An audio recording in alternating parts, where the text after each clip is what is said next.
Sudah kelihatan? Sudah, Mem. Sudah, Mem. Iya. Ada hal yang harus kita juga identifikasi dengan cermat terkait dengan pembentukan karakter akademis di kampus. Tentu ini dilakukan lewat kegiatan kurikuler maupun non-kurikuler yang dilakukan oleh semua perguruan tinggi termasuk politeknik. Kemarin itu saya juga ada mengirimkan buku, tapi nanti itu kita bahas setelah kita ujian tengah semester. Bagaimana program pengembangan karakter akademis ini di perguruan tinggi, terutama di Politeknik Negeri Jakarta. Pembentukan karakter akademis ini perlu sekali dilakukan karena memang cara berpikir untuk penemuan ilmiah itu tentu harus beda dengan apa yang dimiliki oleh karakter awam misalnya, di mana perbedaan karakter akademis itu tentu dia lebih sistematis, lebih saintifik, dan itu ada yang perlu kita penuhi syarat-syarat yang disebut karakter akademis itu. Walaupun pada waktu yang lalu kita sudah ngebahas tentang karakter profesional yang diperkenalkan oleh Patrick O'Brien, yang disebutnya dengan terminologi college, ya kalau kita lihat kita udah membahas itu dari mulai komunikasi, ya communication, organizing, terus L yang pertama itu adalah leadership, L yang keempat ada logic, ya, L yang kedua logic, dia kan college ya, kemudian E-nya effort. Jadi selain persoalan di dalam dunia profesional itu, selain dengan persoalan leadership, bagaimana kita mempengaruhi orang lain, tapi logika berpikir itu penting di dunia profesional. Logika berpikir yang benar itu juga sudah kita bahas secara detail. Kemudian selain itu harus ada usaha, effort, ya. Yang keenam yang diperkenalkan Patrick O'Brien, kalau kita masih juga bisa mengidentifikasi, itu terkait dengan persoalan group skill. Group skill itu adalah teamwork, ya, yang diperlukan di dunia profesi. Makanya disebut karakter profesional. Karakter profesional itu adalah karakter yang diperlukan di dunia profesi, di dunia penerapan ilmu itu ke dalam dunia kerja. Maka satu lagi yang di highlight oleh Patrick O'Brien adalah ethics, ya. Jadi 7 itu menjadi komponen utama di dalam membentuk karakter kita masuk ke dunia profesi. Apapun profesimu nanti, ya, kita bisa masuk ke berbagai profesi. Mau itu translator, mau itu interpreter, maupun yang lain-lain. Kamu mungkin masuk ke dunia bisnis dan lain sebagainya. Kadangkala kita masuk ke dunia yang juga bisa menyimpang dari disiplin ilmu yang kita punya. Itu bisa ke sana. Tetapi karakter profesional itu tetap harus kita highlight, ya. Kenapa saya mengangkat Patrick O'Brien? Karena saya pikir dia punya itu cukup logik, ya. Cukup logik dari 7 item yang dituntut di dunia profesi. Kalau kita sebut karakter profesional, artinya itu dituntut di dunia kerja, kan gitu. Nah, di kampus kita dibentuk untuk menjadi orang-orang yang memiliki karakter akademis. Jadi mahasiswa itu memang didesain, jadi ada grand design dari kurikulumnya sendiri pun, itu kita dibentuk untuk memiliki karakter akademis. Kenapa? Karena kita mendalami ilmu. Ya, jadi agak beda dengan misalnya karakter yang harus dikembangkan buat anak-anak SMP, SMA. Tetapi di dunia perguruan tinggi, karena kita akan mendalami ilmu, menerapkan ilmu, dan lain sebagainya, maka karakter akademis itu penting untuk dibentuk. Nah, sekarang kita lihat. Peran perguruan tinggi di dalam membentuk komunitas yang dikenal dengan sebutan masyarakat akademis, ya. Jadi kalau di kampus tentu kita disebut masyarakat akademis atau civitas akademika, ya. Civitas akademika itu termasuk mahasiswa. Maka karakter masyarakat kampus disebut sebagai karakter akademik yang bersifat universal karena berdasarkan ilmu dan temuan ilmiah. maka karakter kita harus beda. Bolehkah kita skeptis? Boleh. Kita meragukan sebuah temuan, misalnya sebuah penelitian orang lain atau pakar lain, terus kita melakukan reduplikasi, kita teliti ulang, kita uji ulang, itu boleh di dalam dunia ilmu. Nanti ketika ada satu temuan yang berbeda dengan temuan yang sebelumnya, maka temuan yang lama itu bisa tumbang. Di dunia ilmu jika ada temuan baru, bukti baru, evidence baru yang berbeda dengan temuan yang lama, maka yang namanya teori bisa tumbang. Jadi dunia keilmuan itu bukan dunia statis ya. Jadi artinya kita pun kan harus punya karakter yang terbuka. Karakter akademis artinya kita terbuka. Apakah hasil penelitian kita akan dikritisi oleh pakar lain? Harus siap. Dan harus berani berargumentasi kenapa kita misalnya meng-highlight aspek tertentu dari hasil research kita. Maka kita juga ngelihat ada kebiasaan lokasi di mana kampus kita berada, itu juga mempengaruhi tata kerama pergaulan dalam kampus tersebut. Mungkin di Medan berbeda, di Jawa berbeda, apalagi kita keluar negeri ya, itu bisa berbeda. Jadi cara komunitas itu bergaul, berdiskusi dan lain sebagainya, itu juga akan mempengaruhi karakter kita. Mahasiswa misalnya mulai mengenal seniornya, mengenal dosen-dosennya. Kamu punya banyak sekali dosen yang kamu bisa melihat plus minusnya mereka gitu ya. Oke deh, kalau minus-minusnya nggak usah diikut, tapi plus-plusnya dosen itu semua dia punya sendiri. Ya, bagaimana dia mendalami keilmuannya, bagaimana dia mengembangkan keilmuannya dan lain sebagainya, bagaimana dia mendekatkan diri kepada mahasiswanya, bagaimana metodologi yang digunakannya.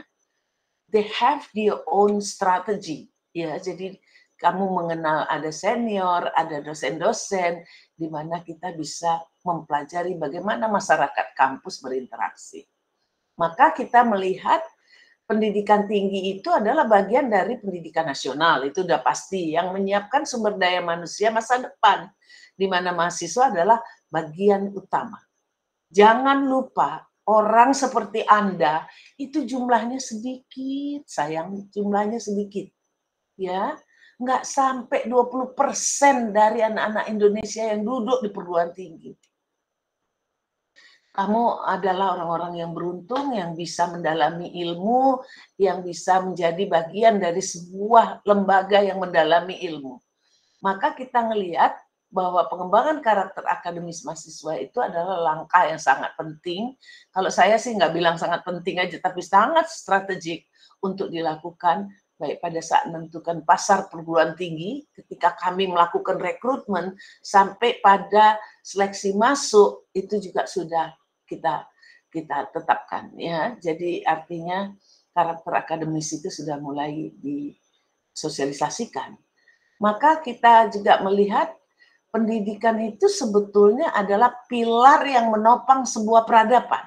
Kamu belajar juga kajian budaya. Maka kalau kita lihat di sini, memang kalau kita perhatikan bahwa di mana terbentuk peradaban itu juga ada di dunia pendidikan. Jadi suatu bangsa kalau kita lihat cerminannya itu ada di dunia pendidikan itu sebetulnya.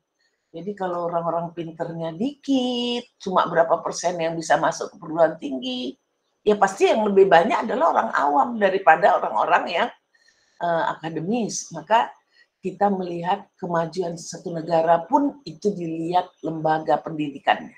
Ya, jadi dia satu indikator. Satu indikator kalau mau lihat negara itu maju, pendidikannya maju apa enggak.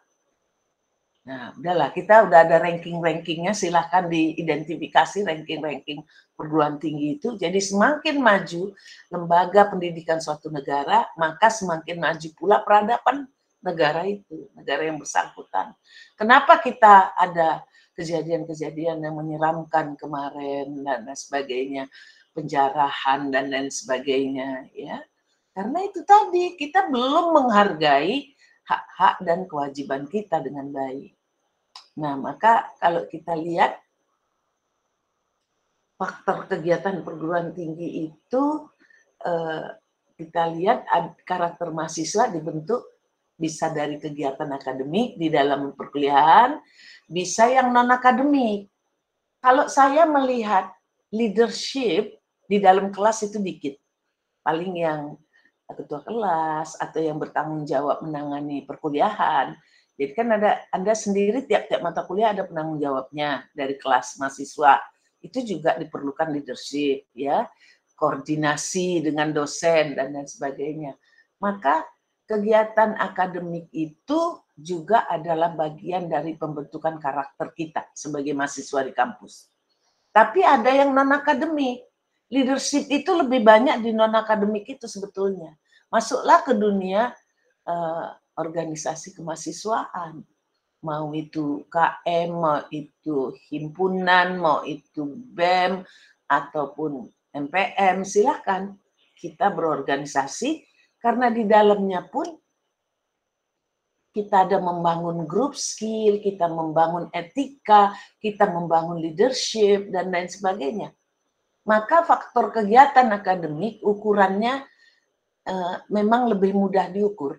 Salah satu karakteristik kegiatan akademik itu ialah dia accessible, ya. Jadi kalau kita lihat dia harus bisa diukur melalui prestasi akademik misalnya, kejujuran akademik, sikap ilmiah, itu kita dapat dari kurikuler dan co-kurikuler. Kalau kurikuler itu yang ada di dalam kurikulum, kalau co-kurikuler dari kegiatan-kegiatan kompetisi yang kita ikuti terkait program studi kita masing-masing. Jadi ada kurikuler, ada co-kurikuler, dan yang ormawa kita masuk ke ekstrakurikuler. Maka faktor kegiatan non-akademik dapat diukur dari segi perilaku, wawasan kebangsaan, leadership, dan kerjasama. Itu bisa kita peroleh lewat ekstrakurikuler juga. Dalam upaya pembentukan karakter mahasiswa, budaya dan lingkungan akademik dengan semua perangkatnya, regulasi yang ada di Politeknik, ya. Kalau sekarang ini memang sudah tidak seperti dulu lagi Politeknik itu. Kalau dulu itu memang kita dikembangkan budaya di mana mahasiswa Politeknik itu dibiasakan memang seperti di industri. Masuk 7.30, pulangnya jam 3 sore. Tapi sekarang itu udah sulit karena kita ada kelas yang online dan offline. Ini aja ujian kita di minggu depan, yang semester 3 ke atas kita online. Ya, hanya semester 1 yang offline.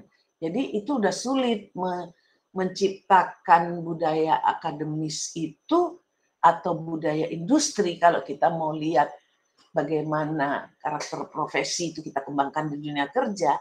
Latihan di kampusnya itu udah nggak lagi seperti intensif seperti dulu. Karena regulasinya sudah melunak, sistemnya juga sudah melunak. Kalau dulu itu kita lihat di awal-awal engineering aja mau masuk bengkel aja dia harus olahraga dulu. Ya, jadi ada sistem yang seperti itu bahwa untuk masuk ke bengkel dia harus sehat misalnya. Terus kemudian penyelenggaraan pendidikan tinggi serta lingkungan sosial itu memiliki peran sendiri dalam membentuk karakter kita, karakter akademik mahasiswa Indonesia. Jadi Anda jangan cuma kupu-kupu, kuliah pulang. Kalau memang mau kuat karakter akademis kita, lalui semua, baik yang kurikuler, co-kurikuler, maupun ekstrakurikuler. Jadi semuanya ikut, yang akademik dan non-akademik ikuti. Karena masing-masing punya kontribusi di dalam membentuk karakter akademis kita. Nah, sekarang kita lihat sifat dan karakter akademis. Kita perhatikan dalam suatu masyarakat yang segala sesuatunya harus bersifat akademik, yaitu di perguruan tinggi. Ada hak, ada kewajiban, ya, kamu punya hak untuk belajar, tapi kamu punya kewajiban di dalam perkuliahan itu. Kamu punya kebebasan, karena yang namanya dunia keilmuan harus punya kebebasan kita untuk menelaah, meneliti kebenaran-kebenaran ilmiah. Kemudian ada tata aturannya, meneliti itu nggak sembarangan, ya. Jadi ada perangkatnya, siapa respondennya, berapa besar respondennya, berapa persen yang dianggap responden representatif, dan lain sebagainya. Dan juga ada tata aturan yang bersifat akademis, itu kita lihat kebebasan mimbar akademik itu diatur di dalam Undang-Undang Nomor 20 Tahun 2003 Pasal 24 ayat 1. Ya, jadi Anda sebagai mahasiswa atau kita semua sebagai sivitas akademika termasuk Ibu sebagai dosen itu dalam penyelenggaraan pendidikan di pasal 24 ayat 1 itu. Jadi kami menyelenggarakan lembaga pendidikan ini, menyelenggarakan perkuliahan, pengembangan ilmu pengetahuan di perguruan tinggi itu berlaku yang namanya kebebasan akademik dan kebebasan mimbar akademik. Makanya kita punya setiap tahun itu forum-forum ilmiah di mana kita menyajikan hasil-hasil research kita yang bisa dipertanggungjawabkan. Ya, jadi kita punya kebebasan akademik untuk mendalami ilmu. Kita punya kebebasan mimbar akademik untuk mempresentasikan temuan kita. Dan kita punya otonomi keilmuan. Yang namanya seorang peneliti, apa itu dosen, apa itu mahasiswa, kamu pun akan meneliti nanti, pertanggungjawabanmu keluar dari kampus ini adalah skripsi. Itu adalah hasil researchmu. Ya, jadi kamu punya juga otonomi keilmuan itu. Kalau nanti misalnya kita punya temuan, hasil penelitianku ternyata begini, ini perangkatku seperti ini, akurat, respondenku juga representatif misalnya dan lain sebagainya, memenuhi syarat-syarat akademis, langkah-langkah keilmuan, pendalaman keilmuannya juga sudah sesuai standar, maka kita punya otonomi keilmuan. Kalau saya misalnya menemukan teori suatu saat, itu otonomi keilmuan itu. Jadi bagian dari Undang-Undang Nomor 20 Tahun 2003 Pasal 24 ayat 1. Jangan lupa di pasal 24 itu kita punya kebebasan akademik untuk mendalami yang namanya ilmu pengetahuan karena perguruan tinggi juga punya tanggung jawab menjaga rumpun ilmu itu tetap berkembang dengan baik. Maka kita punya kebebasan akademik diatur di dalam undang-undang pendidikan nasional kita. Kemudian kita punya kebebasan mimbar akademik. Kita boleh publish hasil temuan kita. Ya, disitulah juga kita ketika kita mau melahirkan teori-teori dari temuan kita. Kalau kita S3 kan ada novelty. Kalau nggak ada novelty, nggak ada kebaruan dari hasil penelitian kita. Nggak bisa kita punya otonomi keilmuan kalau nggak ada novelty-nya. Maka novelty dari temuan-temuan research kita, itulah yang memberikan kita dan dijamin oleh undang-undang pada pasal 24 itu kita punya otonomi keilmuan. Jadi boleh-boleh saja kalau kita udah meneliti 10 tahun lalu kita melahirkan teori, itu sah-sah saja. Dan itu diatur di dalam undang-undang. Nah, kemudian kita lihat dalam masyarakat kampus dikenal otonomi keilmuan, juga dalam Undang-Undang Nomor 20 Tahun 2003 itu pada pasal 24 ada bab yang mengatur tentang ketentuan umum. Ada 5 item di dalamnya. Yang pertama, pendidikan adalah usaha sadar dan terencana. Jadi kita punya perencanaan, ya, yang kita rumuskan untuk setiap mata kuliah aja kita punya RPS, kita punya rencana pembelajaran semester untuk mewujudkan suasana belajar dan proses pembelajaran agar peserta didik secara aktif mengembangkan potensi dirinya. Jadi tujuan dari proses kurikulum itu semua, rencana pembelajaran yang kita buat secara terencana adalah untuk mengembangkan potensi mahasiswa. Jadi kalau kita lihat kenapa potensi itu perlu dikembangkan, tujuannya adalah untuk memiliki kekuatan spiritual keagamaan. Itu nomor 1 di dalam undang-undang ini. Maka mata kuliah agama itu mata kuliah yang wajib. Kedua di dalam undang-undang, supaya kita punya pengendalian diri. Maka itu yang saya katakan kemarin, ketika kita menjarah kemarin, itu sebetulnya kita udah nabrak undang-undang kalau kita ikut dalam penjarahan itu. Ya, pengendalian diri kita kurang, kepribadian kita buruk, kecerdasan kita, itu juga adalah sesuatu yang dikembangkan potensi di perguruan tinggi. Kemudian akhlak yang mulia, attitude kita, karakter kita dibangun, serta keterampilan yang diperlukan oleh diri sendiri. Mahasiswa itu masyarakat, bangsa, dan negara. Kita harapkan Anda keluar dari Politeknik, itu sudah memiliki ini semua. Punya spiritual intelligence, punya pengendalian diri yang bagus, punya kepribadian yang kuat, punya kecerdasan, akhlaknya mulia, dan punya keterampilan yang dibutuhkan oleh diri kita sendiri, oleh masyarakat, bangsa, dan negara. Jadi Anda keluar bisa memberi kontribusi. That might be di bidang penerjemahan, di bidang bahasa, linguistik, dan lain sebagainya. Karena BISPRO adalah menggunakan bahasa dalam dunia bisnis. Maka kamu juga punya kontribusi nanti untuk memberi masukan-masukan ke dunia bisnis.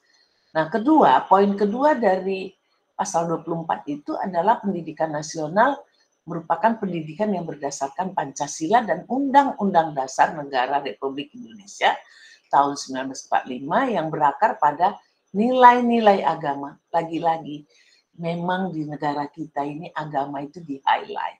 Ya, nilai agama. Jadi, seperti yang saya jelaskan di awal-awal perkuliahan kita, resources dari karakter kita adalah agama. Kemudian budaya nasional kita. Itu kan tercermin di dalam nilai-nilai Pancasila. Dan kita tanggap juga terhadap tuntutan perubahan zaman. Zaman sekarang, kalau kita nggak menggunakan teknologi, tapi bagaimana kita menggunakan teknologi itu juga harus kita pikirkan. Ya, karena itu perubahan zaman, industri 4.0 itu kan karakteristiknya digital, teknologi. Nanti 5.0 berbeda lagi. Kita juga udah harus siap-siap karena bergeraknya begitu cepat. Maka kita melihat ada ChatGPT yang bikin berpikir kita mati, ada AI yang membuat cara berpikir kita runtuh. Apa yang mesti kita lakukan? Nah, itu juga mesti kita perhatikan bahwa ChatGPT misalnya AI, Profesor Google, itu banyak mengajak kita menjadi plagiator yang luar biasa. Ya, kita tidak menyebutkan sumbernya, ide orang kita bilang ide kita, itu pelanggaran karakter akademis yang sangat parah. Kemudian kita lihat ketiga, sistem pendidikan nasional adalah keseluruhan komponen pendidikan yang saling terkait secara terpadu untuk mencapai tujuan pendidikan nasional. Jadi nilai-nilai dari undang-undang itu harus betul kita resapi bahwa tujuan bangsa ini bagus gitu loh. Bahwa pendiri-pendiri negara ini sudah menetapkan juga bagaimana tujuan pendidikan nasional kita. Dan itu di pembukaan Undang-Undang Dasar 45 kalau Anda sadar, negara ini punya kewajiban mencerdaskan kita semua. Mencerdaskan kehidupan bangsa. Kita semua. Tapi kursi perguruan tinggi itu tidak cukup. Kenapa kita sekarang ini jadi ada offline, ada online ya. Ruangan nggak cukup karena Politeknik Negeri Jakarta menerima mahasiswa lebih banyak daripada kapasitas kursinya.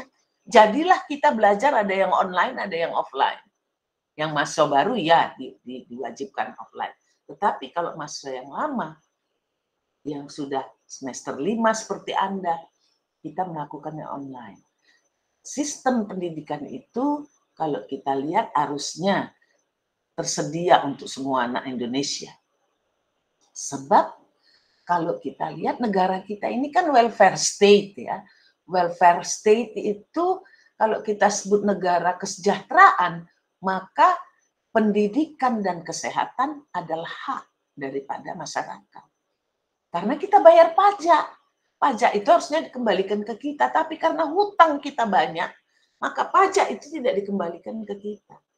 Ya, hanya Jakarta loh yang memberi keringanan-keringanan untuk transportasi umum dan lain sebagainya ya. Misalnya kalau udah seperti saya udah 60 tahunan ke atas, maka kami bebas naik transportasi umum di Jakarta. Baik LRT, MRT, bus dan lain sebagainya. Tetapi kalau di negara-negara lain, Di provinsi-provinsi lain belum, ya. Di negara-negara maju tol itu free, bebas. Kita Jagorawi yang udah lama itu juga nggak free sampai sekarang, walaupun itu paling murah, ya. Keempat, di pasal 24 itu juga tertulis peserta didik itu adalah anggota masyarakat yang berusaha mengembangkan potensi diri melalui proses pembelajaran yang tersedia, ada jalurnya, ada jenjangnya, ada jenis pendidikan tertentu. Kelima, tenaga kependidikan. Seperti kami, ya, adalah anggota masyarakat yang mengabdikan diri dan diangkat untuk menunjang penyelenggaraan pendidikan. Ya, jadi di sini ada 5 item yang diberi oleh undang-undang, yang diamanahkan oleh undang-undang untuk mengembangkan otonomi keilmuan. Ya, jadi yang harus berperan juga semua sivitas akademika, termasuk mahasiswa, termasuk dosen, termasuk tenaga kependidikan, tenaga admin yang ada di jurusan kita masing-masing. Nah, kemudian kalau kita lihat apa landasan karakter akademis itu atau landasan ilmiahnya. Karakter akademis itu berlandaskan pada ilmu, kecendekiaan, dan kearifan. Ya, karakter akademis berlandaskan pada ilmu. Temuan ilmu, kalau kita lihat Stanford Binet pada waktu yang lalu menemukan bahwa orang-orang, dia meneliti orang-orang yang punya IQ 140 ke atas. Stanford Binet membuntutin loh orang yang IQ-nya 140. Dia ikutin bagaimana proses belajarnya cepat, daya tangkapnya cepat, tapi mudah bosen, dan sebagainya. Dia telaah, dia ikuti. Mereka pun suksesnya lebih cepat. Itu temuan Stanford Binet. Ya, jadi lebih cepat diikutinya. Lama sekali dia mengeluarkan teori. Sampai seorang individu itu belajar dari bawah, dia ukur, terus dia ikuti bagaimana berkembangnya di dunia pendidikan, kemudian sampai keluar dari perguruan tinggi, sampai masuk ke dunia kerja, baru Stanford Binet bisa melahirkan sebuah teori. Menurut dia, orang-orang yang ber-IQ 140 suksesnya duluan. Itu temuan Stanford Binet yang dia ikuti daripada orang-orang yang ber-IQ rata-rata, average 100 sampai 110. Tapi IQ 140 itu adalah IQ istimewa menurut Stanford Binet, yang dia bisa lebih cepat. Jadi kalau sekolah anak SD 6 tahun, dia bisa 4 tahun misalnya. Kalau SMP itu 3 tahun, dia cuma 1 tahun atau 2 tahun. Dia bisa lebih cepat. Itu temuan Stanford Binet. Tapi kita melihat teori Stanford Binet yang dilakukannya lewat penelitian yang begitu panjang, teori itu tumbang ketika Renzulli menemukan. Renzulli menemukan dan dia tidak meneliti dengan cara yang dilakukan oleh Stanford Binet. Karena kan orang perguruan tinggi itu kan punya otonomi keilmuan. Dia buat dengan cara yang terbalik. Oke, dirumuskan karakteristik orang-orang sukses. Dia rumuskan, kemudian dia publish itu, ya, lalu dia cari dengan timnya, Renzulli dan timnya itu mencari apa karakteristik orang sukses yang udah masuk ke pasar kerja, yang udah masuk ke dunia bisnis, semuanya itu dia lihat, yang udah masuk ke dunia-dunia industri, mereka assess. Orang-orang sukses tadi dia kumpulin, lalu ditelaah dengan cara yang terbalik. Ya, siapa yang jadi responden di situ selain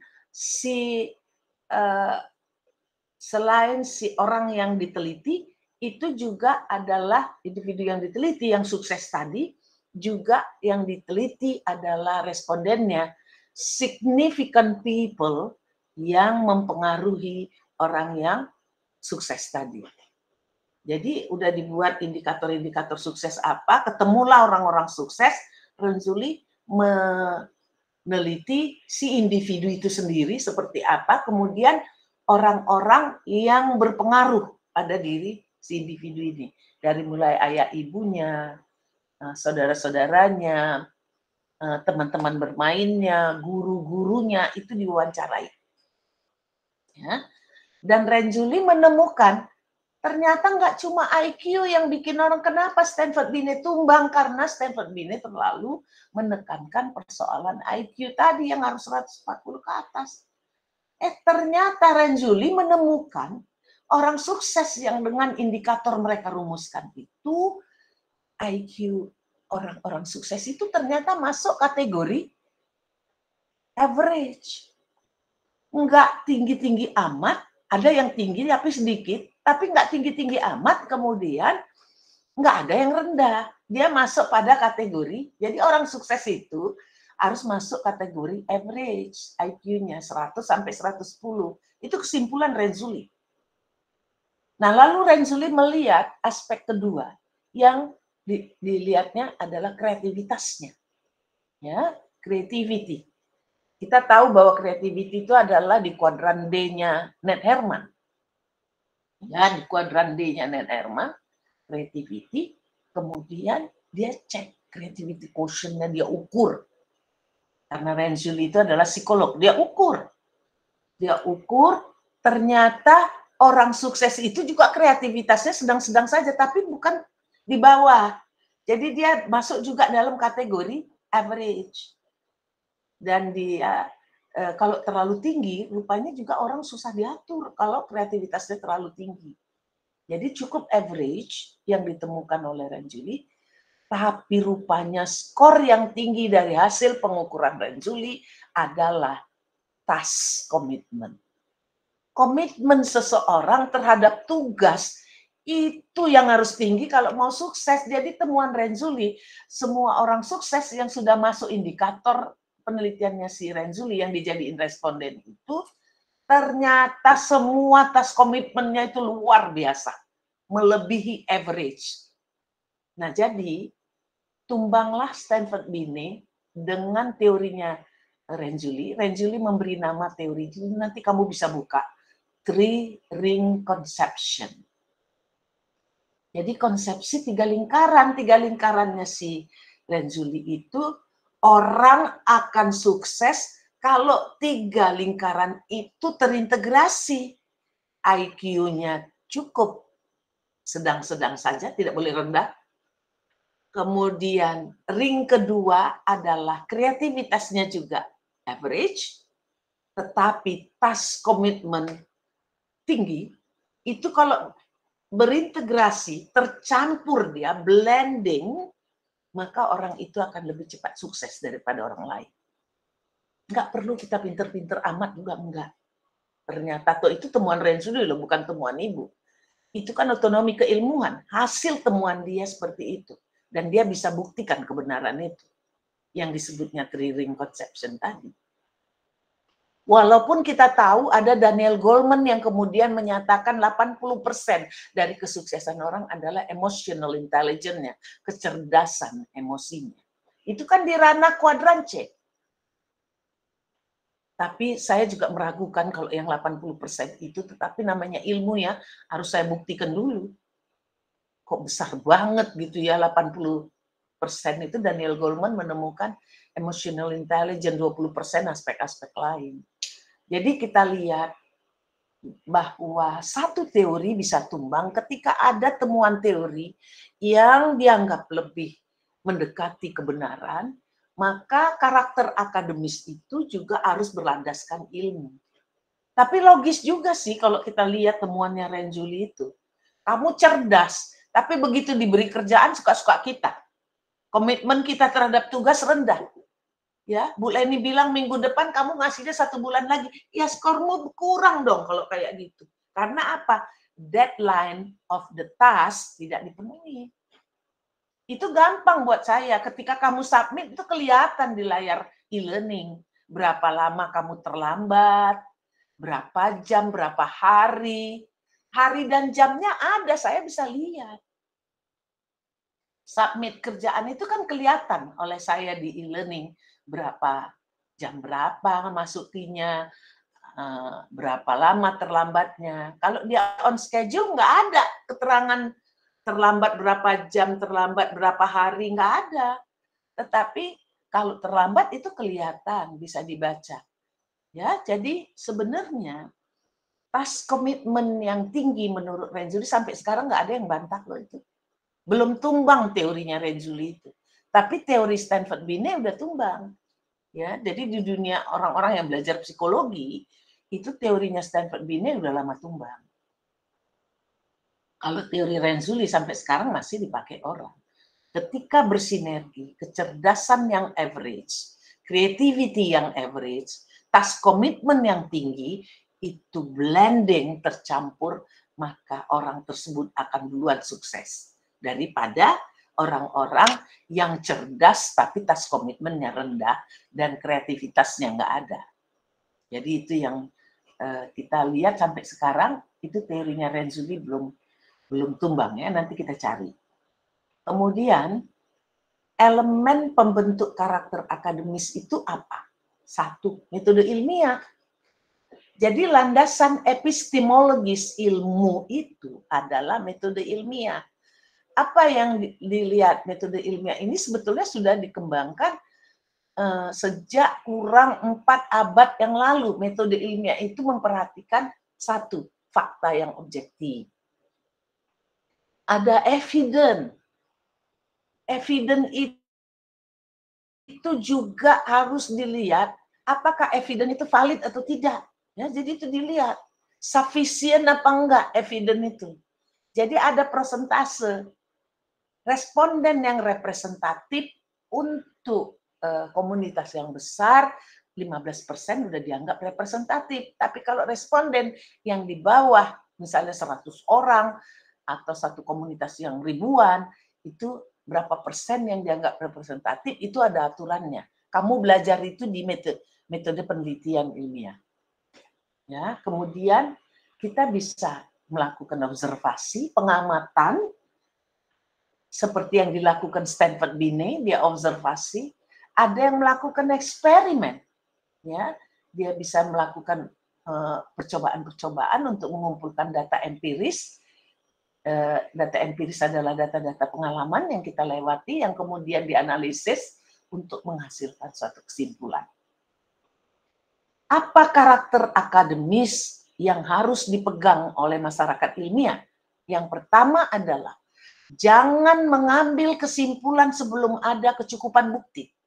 Jadi sufficiency itu adalah rules of evidence. Sufficiency, kecukupan data. Kecukupan data itu tentu ada aturan representasinya. Kamu belajar di metode ilmiah. Itu di metodologi penelitian kamu bisa belajar itu, bahwa kita boleh mengambil kesimpulan kalau misalnya respondennya berapa, faktanya seperti apa, kalau penelitian kualitatif seperti apa, syarat-syarat yang mesti kita penuhi. Kedua, logika, logik. Kalau Anda pelajari Ned Herman kemarin, itu juga ada logik. Kalau kita pelajari Patrick O'Brien yang meminta kita melihat 7 aspek dari karakter profesional, itu juga ada logika. It is our way of thinking. Ya, logika itu bisa deduktif, bisa induktif. Logika deduktif, kita menarik kesimpulan dalam metode ilmiah menggunakan logika kasus yang bersifat individual. Lalu logika deduktif yaitu penarikan kesimpulan dari kasus-kasus individu menjadi kesimpulan yang bersifat umum. Jadi ada kasus A, kasus B, kasus C, kasus D, maka kita tariklah kesimpulan. Kesimpulan itu belum boleh ditarik apabila logika kasus-kasus itu belum dianalisis dengan baik. Ketiga, otoritas. Otoritas itu dapat berupa penjelasan orang lain yang kredibilitas keilmuannya dan dipertanggungjawabkan. Jadi bisa dipertanggungjawabkan kan kalau kita gini misalnya ya, Anda pun walaupun dia belum bersifat wajib, S1 itu kan harus publish juga ininya, hasil penelitiannya di seminar-seminar ilmiah. Nah, kalau S2 itu juga publishnya kemana? Jurnal-jurnal yang mana? Kalau S3 ya, itu jurnalnya juga harus terindeks Scopus. Saya itu untuk S3 itu harus keluar publikasi saya yang terindeks Scopus Q2. Ya, jadi kami itu harus Q2. Coba bayangin tuh. Susah kan? Mahal lagi. Bayarnya mahal pakai dolar. Jadi kita melihat di sini kredibilitas keilmuan kita, pertanggungjawabannya itu internasional kalau udah S3. S1 masih boleh lah nasional, S2 masih boleh nasional. Tapi kalau S3 itu pertanggungjawaban keilmuan kami harus dipublikasi ke internasional. Kenapa kemarin itu sampai ada Q2? Minimal misalnya ya. Jadi terindeks Scopus di Q2. Kenapa? Karena banyak jurnal-jurnal predator. Saya nggak usah sebutkan. Dosen-dosen kita yang S3 itu hasil penelitiannya banyak yang hilang ya karena dia memasukkan publikasinya ke jurnal predator. Jadi bukan jurnal terindeks Scopus yang masuk Q1, Q2, minimal Q4 lah minimal. Tetapi seharusnya itu memang Q2. Jadi bisa dipertanggungjawabkan keilmuan itu secara internasional. Keempat, intuisi. Jadi selain logika, otoritas akademis kita itu juga bisa menggunakan intuisi dalam mencari kebenaran untuk mengembangkan pengetahuan kita. Jadi intuisi itu kan indera keenam kita ya, jadi kita juga bisa menggunakannya karena itu suara hati sebenarnya. Intuisi itu kan suara hati. Sering sekali kita ketika menggunakan metode ilmiah, logika, otoritas, tapi intuisi itu kita buang gitu. Padahal ada persoalan-persoalan yang tidak terbaca oleh logika, tapi bisa terbaca oleh intuisi kita. Maka kalau kita lihat, 4 ini adalah elemen pembentuk karakter akademis. Nanti tentu ada aspek lain lagi ya. Maka kita melihat gini, metode ilmiah, tadi yang nomor 1 ini loh. Nah ini metode ilmiah, ini yang nomor 1. Metode ilmiah itu satu karakteristiknya memaksimalkan objektivitas apa adanya. Jadi objektivitas.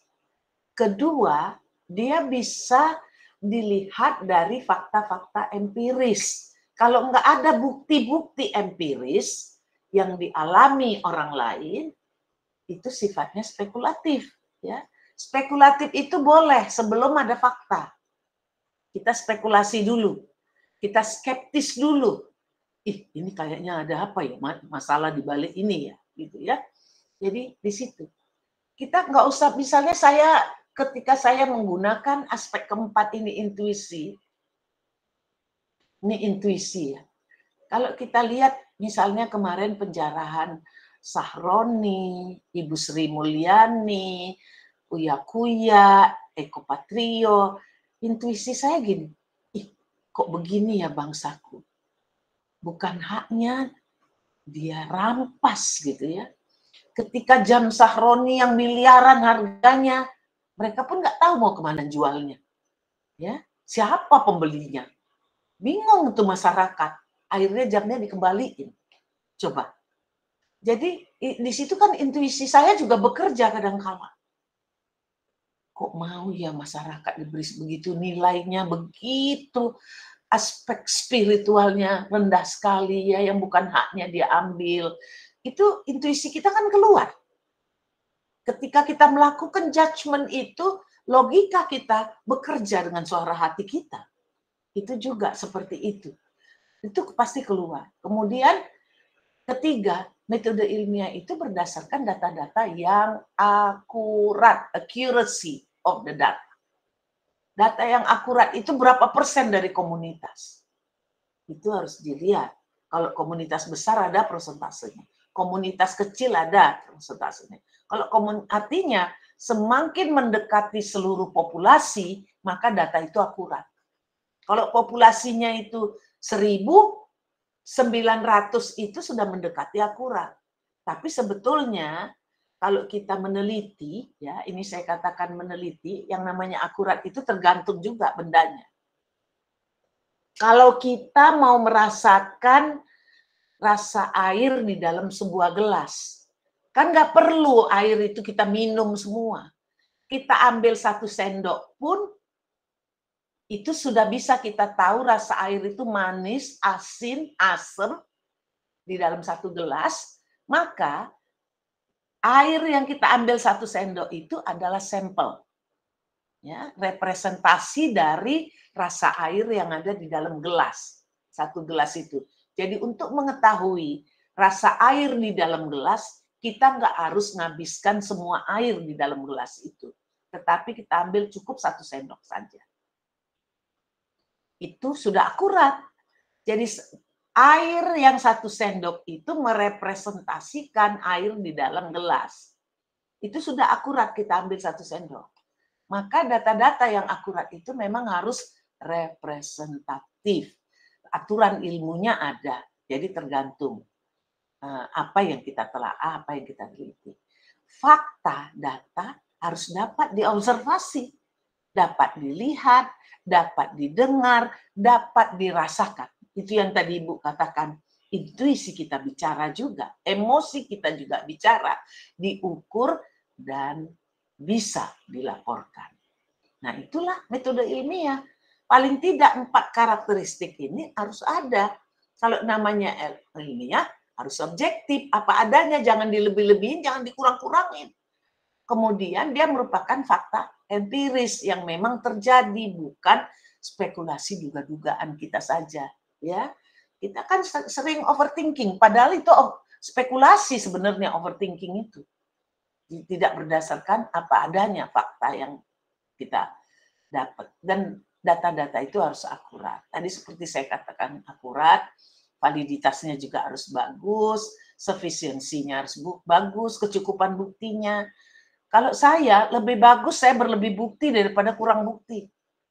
Kalau berlebih bukti kita ngambil kesimpulannya enak, ya, kita nggak salah, kita nggak sesat. Keempat, fakta itu harus bisa diobservasi, bisa dilihat, bisa diraba, bisa dirasa, bisa didengar, bisa diukur, dan bisa dilaporkan. Nah, maka kita melihat salah satu ciri khas manusia, dia punya rasa ingin tahu. Maka inilah sebenarnya yang dimanfaatkan oleh lembaga pendidikan. Rasa ingin tahu manusia itu tidak berhenti pada 1 titik final saja. Manusia menanggapi kenyataan alamiah sebagai kenyataan yang beraspek ganda. Di satu sisi yang mengamati alamnya sebagai sesuatu yang statis, tapi juga di lain pihak kita mengamati ada perubahan-perubahan. Musim aja berubah kok. Maka aspek-aspek yang ada pada alam itu juga dilihat, aspek-aspek atau perubahan-perubahan yang terjadi adalah aspek dinamis dari kejadian alam. Jadi rasa ingin tahu manusia itulah sebetulnya yang kita manfaatkan di dunia pendidikan. Kamu pun punya rasa ingin tahu itu. Semua kita punya. Maka kalau kita lihat dari filsuf, dia mengkategorizing ada 4 ya. Bagaimana ahli filsafat mengkategorizing manusia berdasarkan pengetahuannya ya, tapi ya berdasarkan pengetahuan ini. Maka ada orang yang tahu apa yang dia tahu, ditahunya gitu ya. Ada orang yang tahu, ini karena bahasa aslinya seperti itu ya. Ada orang yang tahu di tidak tahunya, ada orang yang tidak tahu ditahunya, ada orang yang tidak tahu di tidak tahunya. Maka ahli filsafat melihat 4 kategori ini, kalau yang nomor 1 tadi dia tahu bahwa dirinya tahu, ini orang pinter. Maka anjuran filsuf itu temanilah dia. Kedua, mereka yang tahu bahwa dirinya nggak tahu, ini kita sebut orang bijak. Dia sebetulnya tahu bahwa dirinya itu tidak tahu. Jadi aku nggak tahu apa-apa. Jadi itu kan mendorong orang belajar. Jadikan mereka teman juga. Yang ketiga, kategori ketiga, mereka tidak tahu bahwa dirinya tahu. Dia sebetulnya tahu, dia sebetulnya bisa, tapi dia nggak tahu bahwa dirinya bisa, nggak tahu. Jadi ini kan orang yang kurang-kurang confident-nya juga. Kita sebut orang ini sedang tidur, bangunkanlah dia. Ini confident-nya kurang. Kemudian keempat, mereka yang tidak tahu bahwa dirinya nggak tahu. Ini bego, ya kan? Ini yang menurut ahli filsafat kita jauhi karena ini merusak kita juga ini kalau dari kategori keilmuan. Kalau mau mengembangkan keilmuan kita, karakter akademis kita, kawanin yang nomor 1, nomor 2 ini. Orang pinter, orang bijak yang kita temenin. Yang pinter itu dia tahu bahwa dirinya tahu, yang bijak itu dia tahu bahwa dirinya tidak tahu. Ini yang 2 kategori yang bagus kita temani, tapi yang 3 bolehlah kita masukkan ke tim kita. Kasihan juga teman kita kalau bego kan. Nah, dia tidur, sebetulnya dia tahu, tapi dia nggak menyadari itu, maka ini juga kita yang wake them up. Ya, kemudian kalau yang keempat ini ya udah gimana ya? Udah nggak tahu gitu ya. Nggak tahu bahwa dia sebetulnya nggak punya pengetahuan apapun. Jadi ada tipe A, B, C, D ini. Nah, kemudian karakteristik akademis itu memang dilakukan melalui penelitian. Ya, tadi saya sudah katakan di awal, penelitian itu adalah penyaluran hasrat ingin tahu manusia tadi dalam taraf keilmuan. Jadi biasanya penelitian itu berisi 2 pokok. Ada pertanyaan dia yang diajukan yang memerlukan jawaban. Jadi pertanyaan penelitian kita, research question. Itulah yang kita cari jawabannya atas pertanyaan penelitian itu. Jadi penelitian itu ada 2 bagian pokok. Ada pertanyaan yang menyebabkan kita ingin tahu. Apa betul, misalnya Stanford Bina pasti memulai dari itu. Apa betul orang yang ber-IQ 140 itu lebih cepat dalam segala hal, termasuk kesuksesannya? Ada pertanyaan Stanford Bina seperti itu. Dia cari jawaban, dia ukur orang-orang yang ber-IQ 140, dia ikuti. Terus diikuti, masuk ke dunia pendidikan, diikuti, masuk ke dunia kerja, diikuti, dia cek. Betul nggak? Dia cari jawabannya. Maka sebetulnya penelitian itu, isi pokoknya cuma 2 itu. Ada pertanyaan yang menggelitik kita, yang kita butuh jawaban, dan ada nanti jawaban dari bukti-bukti yang kita kumpulkan. Maka penelitian memegang peran sangat penting dalam membantu manusia memperoleh pengetahuan baru. Jadi ilmu kita yang baru itu memang harus lewat penelitian, memperoleh jawaban atas suatu pertanyaan dan memberikan pemecahan terhadap suatu masalah. Ya. Nah, etimologinya kata penelitian itu sebetulnya dari research yang mempunyai arti harfiah pencarian kembali. Research, kita nyebutnya riset ya. Penelitian merupakan suatu proses yang terus-menerus disempurnakan dalam usaha untuk menjawab tadi kan. Ada pertanyaan, ada proses menjawab pertanyaan itu. Jadi 2 itunya intinya penelitian sebenarnya. Walaupun kita pakai berbagai perangkat, instrumen, ya, responden siapa yang harus diinikan, ya, atau fokus penelitian kita apa. Maka metode pembentukan karakter akademis itu ada 3 sebenarnya. 1, eksploratif, penemuan, menemukan sesuatu pengetahuan yang baru dalam bidang tertentu. Maka karakter akademis, orang yang punya karakter akademis yang bagus, dia senang mengeksplorasi. Ya, senang mengeksplorasi. Minimal kamu senang baca dong. Kan gitu, senang baca. Kita selalu ketika baca itu ada temuan-temuan yang kita temukan. Jadi karakter akademis itu harus rajin mengeksplor kalau mau bagus. Kedua, karakter akademis itu harus verifikatif. Caranya kita lakukan pengujian kebenaran. Ya, kok aku udah senyum sama Bu Leni, tapi kok Bu Leni nggak ngebales senyum aku ya? Jangan cepet-cepet ngambil kesimpulan sebelum ada kebenarannya. Jadi diverifikasi dulu. Datengin Bu Leni, Bu, aku tadi udah sepasang senyum yang paling manis, tapi kok nggak Ibu jawab senyum aku? Ya, kita verifikasi Bu Leni, verifikasi. Oh, rupanya Bu Leni lagi nggak pakai kacamata. Jadi wajah orang senyum juga nggak kelihatan. Atau Bu Leni lagi sedih, nggak melihat, dia sebetulnya cuma natap aja tapi nggak melihat. Kan kita verifikasi kebenarannya. Itulah karakter akademis, eksploratif, verifikatif. Orang yang senang mengeksplor itu karakteristik akademisnya pasti akan kuat, ya. Jadi pembentukan karakternya harus kuat. Setiap menemukan sesuatu, uji dulu kebenarannya, verifikasi. Ketiga, developmental, mau mengembangkan temuannya. Jadi kita kembangkan apa temuan kita. Jadi kalau dia dalam suatu pengetahuan dalam bidang yang telah ada, ketika kamu mengidentifikasi, ada teori Ned Herman bahwa teori itu sederhana banget memang. Teori Ned Herman itu sederhana, membagi orang dengan 4 kuadran tadi kan. Walaupun satu orang bisa memiliki 2-3 kuadran. Kan tergantung bagaimana kita dikembangkan oleh ibu kita di rumah, oleh ayah kita. Maka kita melihat Ned Herman, lalu kita pakai teori Ned Herman tadi untuk menelaah diri kita. Itu eksploratif. Saya mengajak Anda mengeksplorasi.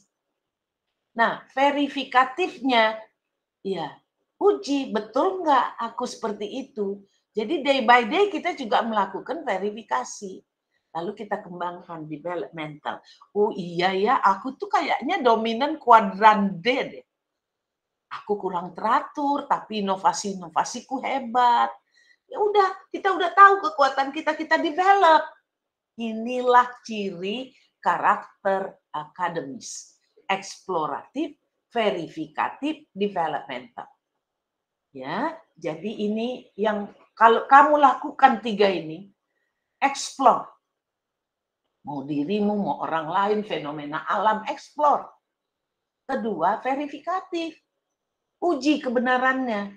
Jangan cepat percaya, cari bukti-bukti lagi. Jangan narik kesimpulan sebelum ada kecukupan bukti. Jadi the sufficiency of evidence itu adalah merupakan upaya verifikatif yang kita lakukan sebelum kita mengambil kesimpulan. Baru ketiga, developmental. Kamu punya karakter akademis yang bagus kalau 3 ini kita lakukan.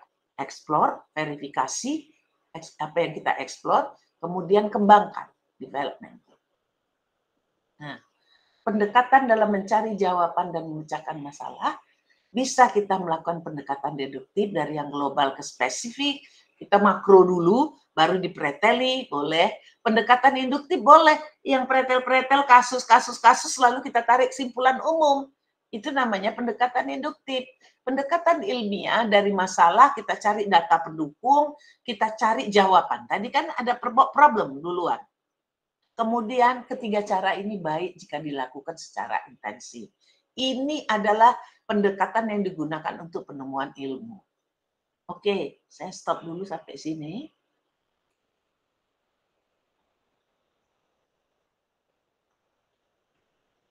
Oke, stop sharing.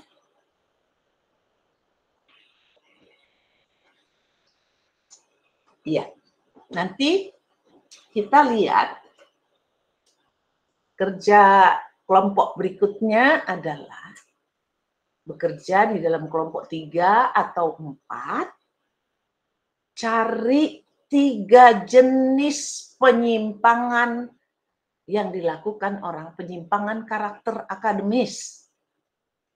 Ya. Penyimpangan karakter akademis yang dilakukan di perguruan tinggi, tapi jangan mengada-ngada. Kita cari buktinya.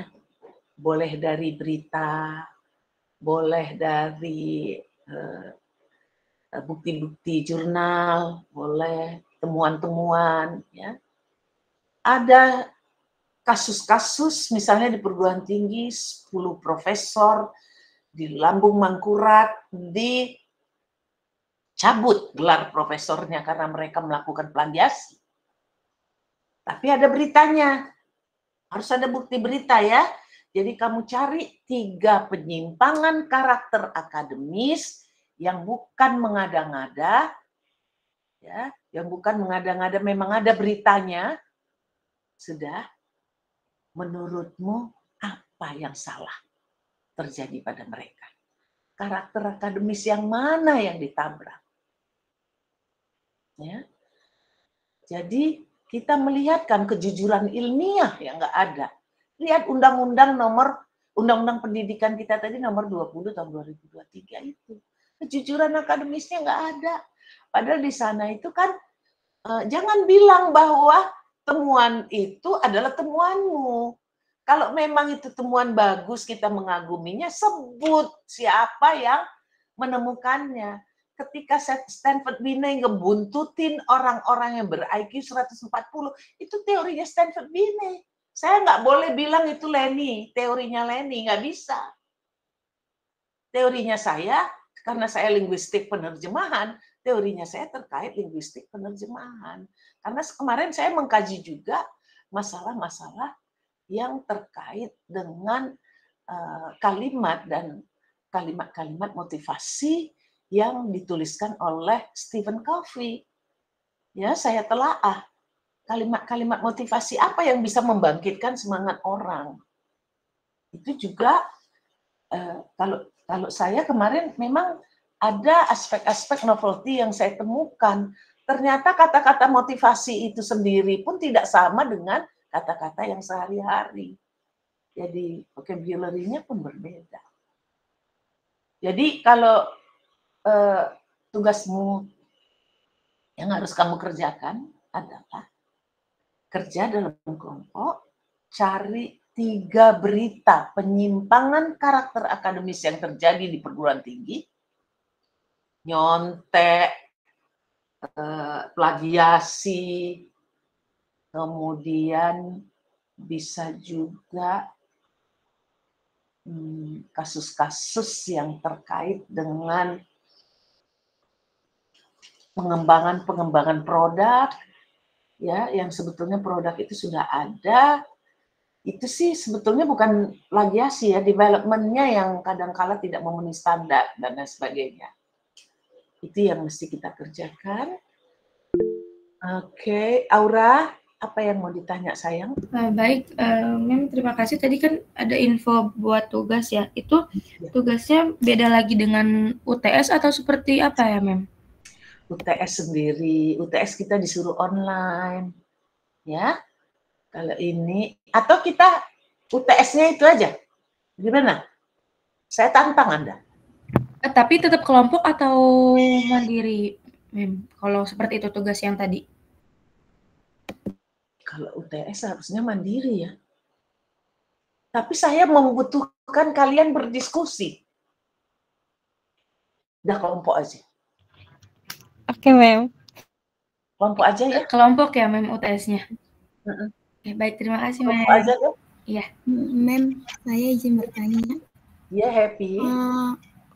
Kan tadi kelompok tugasnya, berarti dipresentasikan atau kumpulin PPT gitu? Dipresentasikan harusnya ya. Gini aja deh, gini aja. Kerja ini cukup berat, karena kamu harus cari berita dulu. Ya kan? Nanti masing-masing kan cari berita tuh. Minimal 3 tadi beritanya. Minimal 3. Bolehkah kami ibu lebih dari 3? Boleh banget. Ya. Bolehkah lebih dari 3 kasus ibu? Boleh. Kalau lebih dari 3 kasus kan yang standar. Kalau kamu mau melebihi standar silakan. Ya, saya akan apresiasi itu. Kemudian setelah kamu cari beritanya, kamu telaah. Ya, kasus apa yang ada di tiap berita itu dianalisis. Gunakan logikamu, sebab logika itu adalah syarat untuk menjadi seorang profesional. Kemudian setelah itu solusi apa yang kamu tawarkan? Ya, saya sangat menuntut problem solving karena kita orang yang juga kompeten itu adalah orang yang mampu mengidentifikasi masalah, kenapa masalah itu terjadi, dan apa solusi terhadap masalah itu menurut hasil diskusimu. Udah gini aja. Untuk ujian, saya ujian tulis saja. Tapi ini tetap dipresentasikan setelah ujian nanti. Jadi berarti itu bisa sekitar 2 minggu ya. 2 minggu kerja itu. Untuk ujian, kita sampai karakter akademis ya ujiannya. Ujiannya tulis saja. Saya kasih kasus nanti Anda jawab. Nah, kita akan ujian. Nanti dari mulai apa itu karakter ya, apa itu pendidikan karakter, kemudian kita sudah ngebahas karakter profesional, kita sudah membahas tentang kaitan kuadran otakmu dengan behaviormu, kemudian kita sudah mengkaji juga karakter akademis, walaupun belum ini ya, belum detail karena kita belum presentasi. Nah, nanti ujiannya tulis saja. Oke, saat hari ujian saya masukkan ke ini kita, ke e-learning. Ya, happy? Mem, saya izin bertanya, Mem. Di hari Kamis kemungkinan saya tidak bisa mengikuti ujian, Mem. Apakah mau kemana, Happy? Sebenarnya saya mau ke rumah sakit, Mem. Hah? Sakit apa kamu, Happy? Ada sesuatu problem, Mem, di kesehatan saya, Mem. Oh, hari apa kamu operasi? Operasinya di hari Selasa, Mem. Selasa besok, nih? Iya. Iya, Mem. Oh, jadi kalau operasi itu berat, nggak bisa dong selesai dia 3 hari ya? Iya, Mem. Soalnya penyembuhannya 2 minggu. Oke. Kalau gitu kamu ujian sendiri aja nanti ya? Baik, Mem. Tapi bisa ujian susulan kan, Mem? Bisa. Baik, Mem. Terima kasih, Mem. Kalau kamu ready, bilang ya. Biar baik, Mem. Oke. Ya sudah, kalau memang sakit mau diapain. Semoga cepat pulih ya, Happy. Kuat ya. Mem, ya, Mem. Ya, nggak apa-apa. Kadang-kadang kita mesti diuji sakit dulu baru kita menghargai sehat ya, Happy ya. Benar, Mem. Baik. Nah, kita kemarin itu ada tugas, kalau kamu saya lihat yang kelompok 1 udah, kelompok 2, kelompok 3, 4, 5, 6. Yang analisis kuadran belum ya? Baru beberapa orang aja. Ya, beberapa aja. Baru berapa orang ya? Kita lanjut ya. Nah, jadi nanti saya buat di e-learning tugasnya tadi. Nanti saya buat, terus nanti submitnya ke situ. Kita presentasi sesudah ujian. Berarti itu tugas cukup panjang, 2 minggu nggak apa-apa. Karena lumayan berat juga tugasnya. Kamu harus cari berita, menganalisis berita itu, kenapa itu terjadi. Kalian harus berdiskusi, mencari solusi, dan lain sebagainya. Ya, solusinya juga gunakan tadi karakter akademis kalian yang tadi, eksploratif, apalagi tadi setelah eksploratif? Verifikatif, satu lagi developmental. Ya, jadi kita harus mempunyai skepticism, tetapi bukan spekulatif. Skepticism boleh. Kenapa tuh orangnya pada plagiasi misalnya? Boleh kalian kaji itu. Ya. Dan apa solusinya supaya kita tidak memiliki karakteristik yang seperti itu. Well then, kita tanya. Ya. Untuk output tugas yang after UTS itu PPT atau Word ya, Mem? Dua-dua ya sayang, dua-dua. Word sama Mbak, untuk paparannya, Ibu suka kalau paparanmu itu bagus-bagus ya. Nanti itu dari bahan paparannya ketahuan aja itu juga, kuadrannya ada di mana itu orang. Ada yang dia putih aja, kagak ada gambar-gambarnya ya. Walaupun sebetulnya sekarang udah gampang ya. Ada Canva, PPT-nya juga bisa pakai PPT yang biasa. Nah, silahkanlah. Berkreasilah, silahkan. Baik. Kita masuk ke tugas berikutnya. Yang lain sudah boleh membentuk kelompok ya, cari-cari berita boleh. Yang presentasi, silakan presentasi. Saya nggak banyak yang akan presentasi hari ini, karena saya akan mengakhiri kelas di 9.30 dan kamu kerja lanjutan. Kerja masing-masing. Oke, here we go. Siapa yang belum? Dimulai dari Pauline. Ya boleh, Pauline. Mana Pauline? Saya, Mem. Nah gitu dong, cantiknya biar kelihatan. Silakan, Pauline. Ya, sisa screen ya, Mem. Dibantu oleh Afifah. Oke. Ya.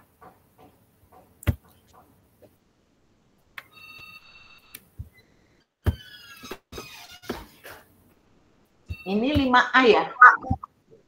5A Iya. apa 5B sih? 5A ya? 5A, Mem. Iya.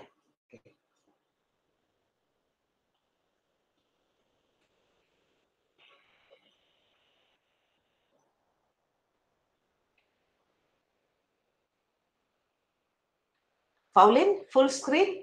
Nur Afifah, thank you sudah bantuin. Ya, thank you. Silahkan Pauline. Coba ceritakan dulu dirimu. Baik, Assalamualaikum warahmatullahi wabarakatuh. Waalaikumsalam. Selamat pagi, Mem Leni dan teman-teman Bispro 5A. Di sini saya akan mempresentasikan pengembangan karakter berdasarkan 4 kuadran brain model Ned Herman.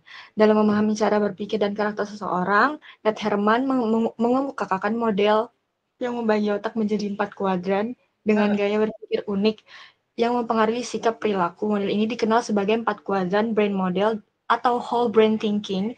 Setiap individu memiliki preferensi yang dominan pada salah satu atau beberapa kuadran yang mempengaruhi cara mereka menanggapi masalah, berkomunikasi, dan bekerja dalam tim. Next, Afifah. Ya. Di sini ada penjelasan 4 kuadran brain model. Ya. Model otak ini dibagi menjadi 4 kuadran utama, masing-masing merepresentasikan gaya berpikir dan karakter khusus. Yang pertama, kuadran A, kiri atas, itu analitis. Gaya berpikir ini bersifat logis, rasional, dan berbasis data. Individu dengan kecenderungan ini objektif, suka menganalisis fakta, dan mengutamakan bukti serta angka. Mereka cenderung tertarik pada bidang teknis, finansial, dan pemecahan masalah yang kompleks. Selanjutnya, kuadran B kiri bawah, praktis. Gaya berpikir di sini adalah terstruktur, terorganisir, detail, dan berurutan. Orang-orang ini menghargai perencanaan, prosedur yang jelas, dan hasil yang dapat diprediksi. Mereka unggul dalam manajemen, perencanaan proyek, dan pekerjaan yang menuntut ketelitian. Selanjutnya, kuadran C, kanan bawah, relasional. Gaya berpikir ini berfokus pada aspek emosional, dan kinestetik. Individu dengan preferensi ini berempati, peduli pada perasaan orang lain, dan suka berkolaborasi dalam tim. Mereka kuat di bidang komunikasi, pengajaran, dan pembangunan hubungan antar pribadi. Yang terakhir, kuadran D, kanan atas, eksperimental. Gaya berpikir di kuadran ini holistik, intuitif, kreatif, dan visioner. Individu ini suka bereksperimen, mencari kemungkinan baru, dan melihat gambaran besar. Mereka unggul dalam inovasi, strategi jangka panjang, dan pemikiran konseptual yang imajinatif.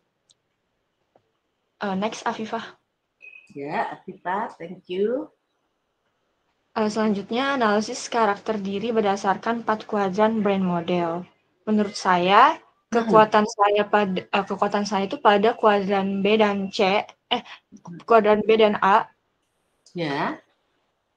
Dari sisi kuadran B, saya termasuk orang yang terstruktur, teliti, serta sedang membuat perencanaan yang rapi dan detail. Hal ini membantu saya untuk fokus dan teratur ketika mengerjakan tugas. Sementara dari sisi kuadran A, dari kuadran C, saya saya cenderung relasional, mudah bekerja sama dengan orang lain, serta peduli terhadap dinamika kelompok. Hal tersebut membuat saya dapat menjaga hubungan baik dan komunikasi dalam tim. Namun saya juga menyadari ada beberapa kelemahan pada kuadran A di diri saya. Saya kadang kurang fleksibel dalam berpikir logis secara cepat. Karena cenderung mengikuti aturan dan prosedur yang ada, sedangkan pada kuadran D saya merasa kurang spontan, serta kurang mampu menghasilkan ide kreatif secara mendadak. Jadi saya biasanya lebih nyaman ketika punya waktu untuk memikirkan ide dengan matang. Iya. Boleh di next, Afifah. Ya, ini ada dokumentasi bahwa saya berada di kuadran B dan C, Mem. Ya, oke. Ya, next, Afifah. Nah, ini kerjasama yang efektif. Jadi biar kerjasama kamu kan tadi perpaduan antara B dan C, ya. Jadi kerjasama yang efektif saya cocoknya bareng partner dari kuadran A dan kuadran D. Nah, kuadran A itu analitis, jadi bisa bantu saya kasih sudut pandang yang logis dan berbasis data. Itu penting banget buat ngimbangin saya yang lebih terstruktur. Dan kuadran D sifatnya lebih kreatif dan inovatif karena saya kadang kurang spontan. Jadi partner kuadran ini bisa bikin tim lebih hidup dan penuh ide baru. Iya, jadi terus kalau dia mampu memproyeksi kalau orang di kuadran D ini kan. Iya, yang belum terjadi dia kuat mikirnya itu, yang belum terjadi pun dipikirin gitu kan. Jadi perlu memberimu kekuatan karena kamu di B dominannya. Ya kita memang begitu dibesarkan oleh ayah ibu kita yang mungkin harus mengikuti aturan, jam sekian belajar, jam sekian mandi, jam sekian tidur. Kita udah diatur begitu, itu akhirnya kita tumbuh jadi anak-anak yang juga selalu mengikuti prosedur gitu kan, nggak bisa kita salahkan. Ada yang seimbang, ya. Jadi kamu ada di B dan C. Maka kalau kerja kelompok, memang yang A-nya agak bawel kan? Kalau kuadran A ini orangnya bawel ini. Kalau C itu kan suka damai, nggak suka ribut-ribut, nggak konflik gitu ya. Dia penengah lagi kadang-kadang. Nah, kalau A ini karena dia memang kritis. Kuadran otaknya bekerja seperti itu ya. Jadi, tapi ya nggak apa-apa, diemin aja lah gitu ya. Yang penting kita dapat ide-ide, data-data, logikanya ya. Oke, well done. Thank you, Pauline. Thank you very much. Kamu sudah mengenali dirimu. Terima kasih. Ya. Lanjut. Terima kasih ya Nur Afifah. Udah bantuin kita. Ya, Mem, sama-sama. Ya, yuk. Berikutnya. Berikutnya itu adalah happy. Happy.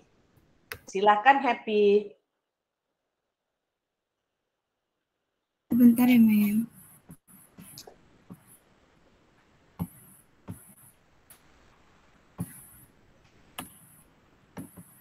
Saya izin share screen ya, Mem.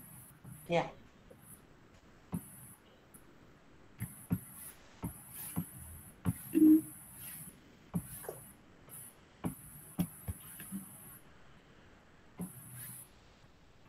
Ya, jelasin dulu Net Hermannya.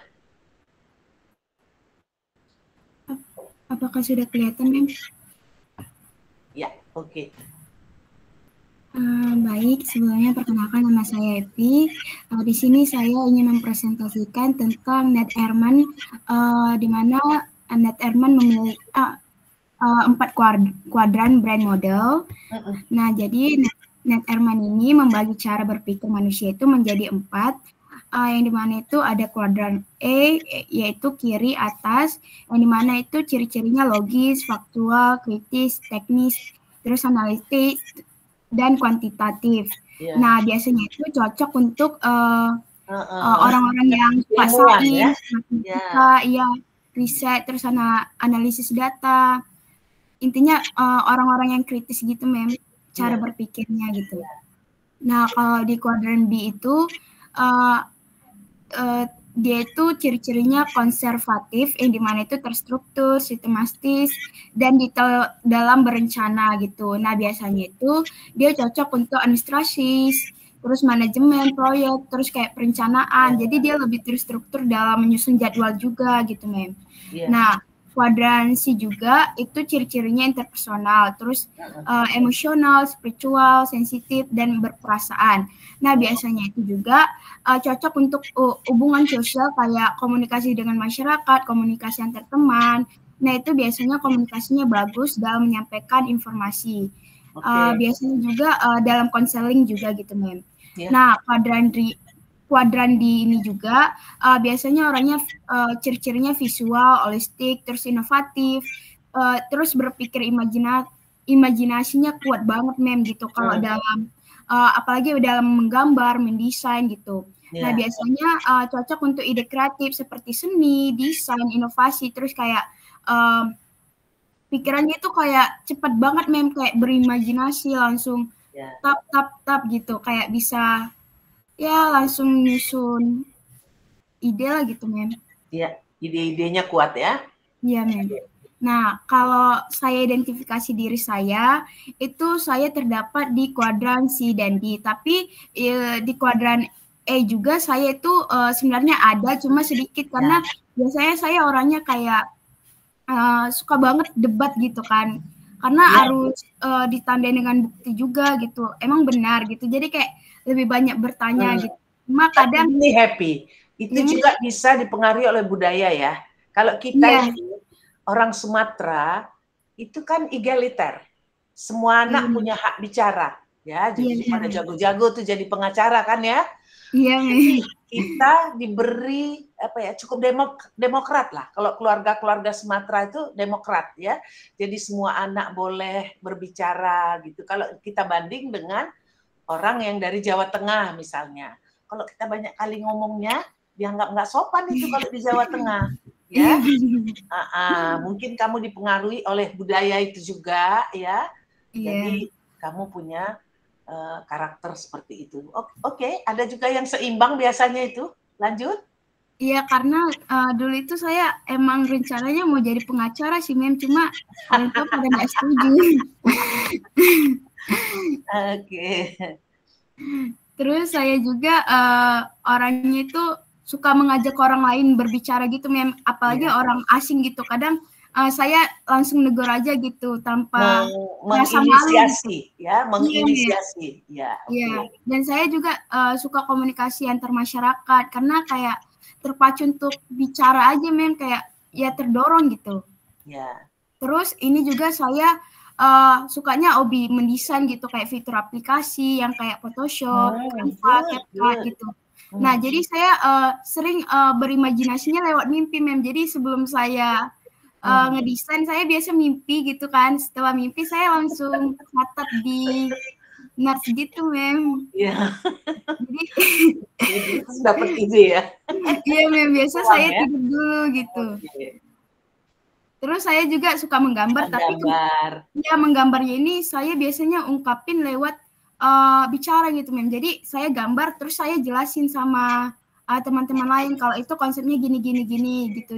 Jadi saya lebih suka lah dalam menggambar gitu, tapi langsung diungkapin gitu mem. Iya. Terus saya itu juga lemah dalam E dan B. Walaupun saya di E itu masih ada, cuma kadang agak terdorong untuk mundur karena kan lihat orang lain gitu mem udah pada jago, jadi kayak saya ngerasa insecure gitu mem istilahnya gitu kadang. Terus saya juga orangnya masih kurang dalam analisis data gitu sih mem, kayak data-data angka gitu. Cuma saya masih bisa mempelajari, cuma agak lama gitu mem proses belajarnya. Ya. Terus saya kenapa di B, karena juga saya lemah dalam kayak terstruktur. Kadang kayak file-file saya aja berantakan gitu mem. Cuma kalau dalam hal kebersihan gitu biasanya saya rapi mem gitu, nyusun barang-barang. Cuma dalam file-file saya masih kurang gitu mem, masih berantakan. Kalau orang yang kuat di B itu dia rapi banget itu, meja-mejanya tertata dengan rapi. Oke, lanjut. Nah, itu alasan yang tadi saya bilang, karena saya lebih menyukai hubungan sosial, terutama dalam berkomunikasi dengan orang lain.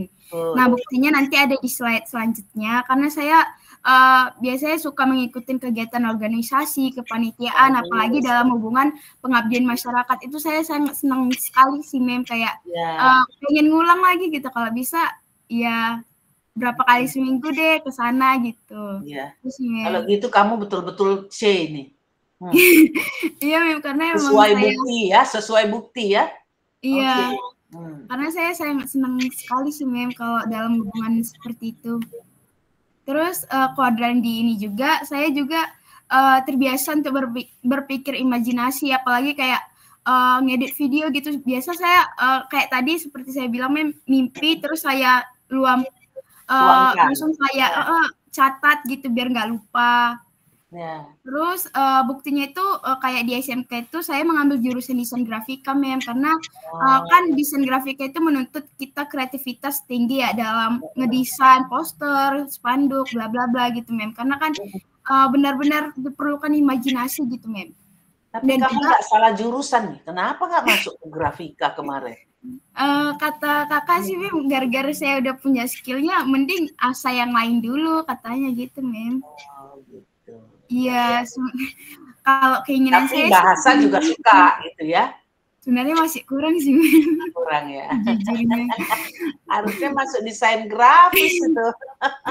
Iya, cuma saya masih belum punya prinsip yang kuat untuk ke prinsip saya yang sekarang gitu. Masih bisa digoyah sama mereka. Nah, sampai saat ini juga saya masih mengasah kemampuan saya dalam kegiatan UKM kayak di MP Memers Project itu saya ngambilnya Kominfo karena saya masih pingin melatih skill saya gitu. Oke, bagus itu. Kan nah, kita nggak harus perkuliahan aja mengembangkan diri kan? Iya, Oh, ini kegiatanmu ya? Iya, sebenarnya masih banyak sih, cuma ini aja buktinya karena ya seperti saya bilang saya suka ngomong jadi kayak pengen bicara aja di depan gitu Ya, oke. Good. Terus saya juga lebih cocok bekerja sama dengan kuadran E sama B juga karena saya kan orangnya belum terstruktur ya. Jadi saya butuh orang yang bantu saya untuk menyusun lagi rencana-rencananya supaya bisa terjalankan gitu. Terus kayak kuadran E bisa membantu saya terpacu untuk lebih kritis lagi dalam berbicara gitu atau dalam berpikir gitu. Karena saya kalau udah lihat orang itu benar kayak overthinkingnya luar biasa Jadi saya langsung insecure, udah saya mundur. Jadi saya perlu orang-orang yang mengajak saya untuk berpacu berpikir kritis gitu Jadi kalau kita overthinking, verifikatif thinkingnya itu yang harus dikembangkan. Verifikasi kebenarannya kan gitu kan supaya nggak overthinking. Oke. Cukup sekian dari presentasi saya, kurang lebihnya mohon maaf Ya. Terima kasih Baik, terima kasih Happy. Paling tidak kamu sudah bisa mengidentifikasi diri. Ya Pauline. Saya izin menyampaikan bahwasannya minggu lalu saya resubmit tugas ini. Is it okay, Udah, oke. Terima kasih, Oke. Kemudian siapa lagi? Ayo. Saya, Dari tadi kamu bantuin orang, sekarang kamu dong. Iya. Sebentar ya, Iya.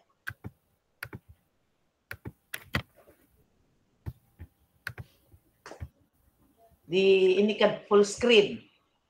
Iya.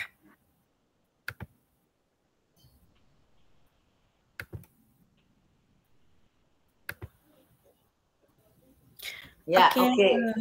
Selamat pagi Leni dan teman-teman.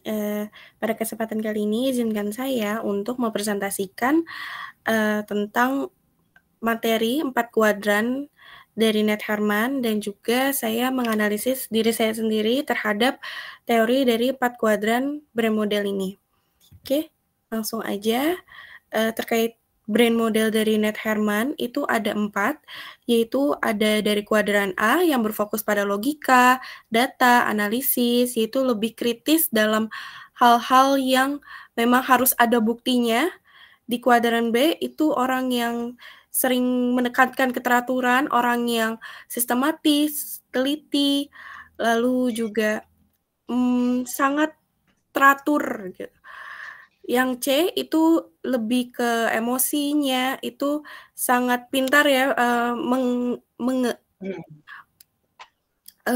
mengendalikan emosinya dan juga komunikatif dan juga hubungan dengan orang lain juga sangat amat interpersonalnya tuh tinggi. Kalau yang D itu lebih ke kreativitas dan visi, ada inovatif, orang yang inovatif dan juga berpikiran holistik. Iya. Yep. Nah, Ini salah satunya juga ya tadi saya sudah paparkan, yaitu kalau kekurangan dari A memang mungkin agak kaku mungkin dan juga terlalu rasional sehingga ada kurang empati. Jadi apa-apa tuh berdasarkan saya dulu pernah kenal sama orang yang apa-apa tuh perlu banget bukti, ya memang perlu banget bukti, tapi sepertinya tidak memikirkan keadaan orang lain.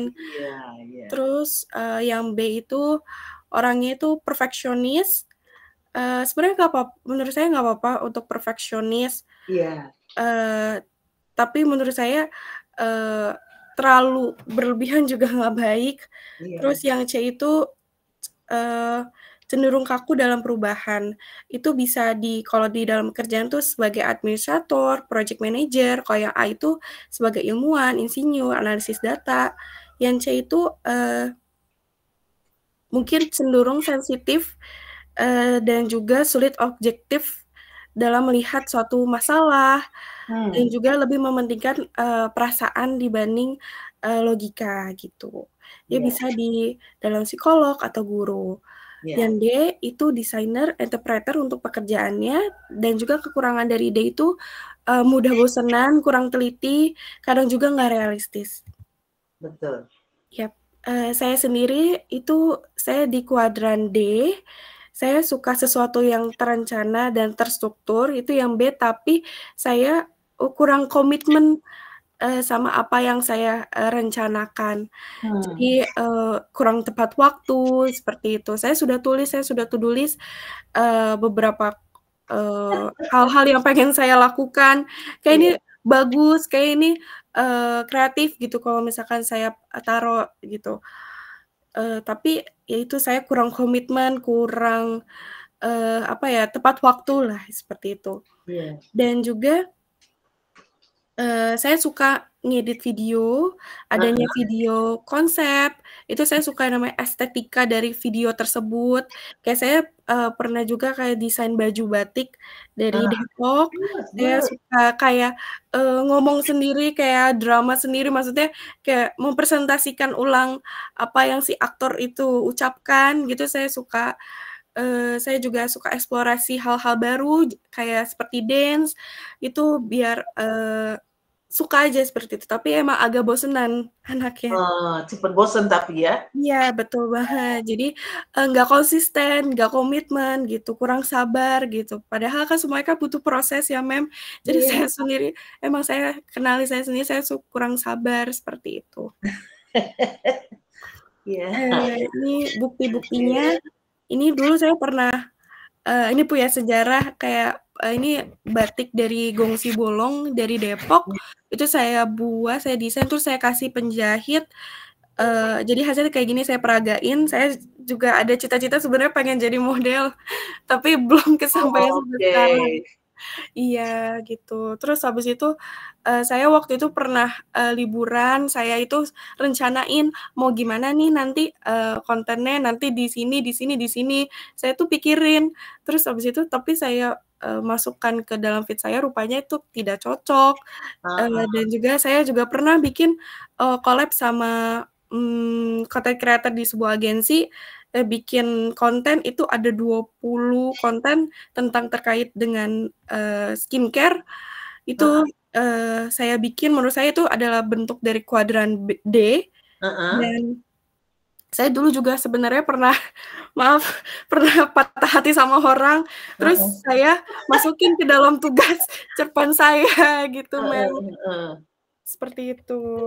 Ya, saya juga cocoknya itu sama orang yang berkuadran B dan C, karena kalau misalkan kuadran B ini orang yang bisa membantu saya dalam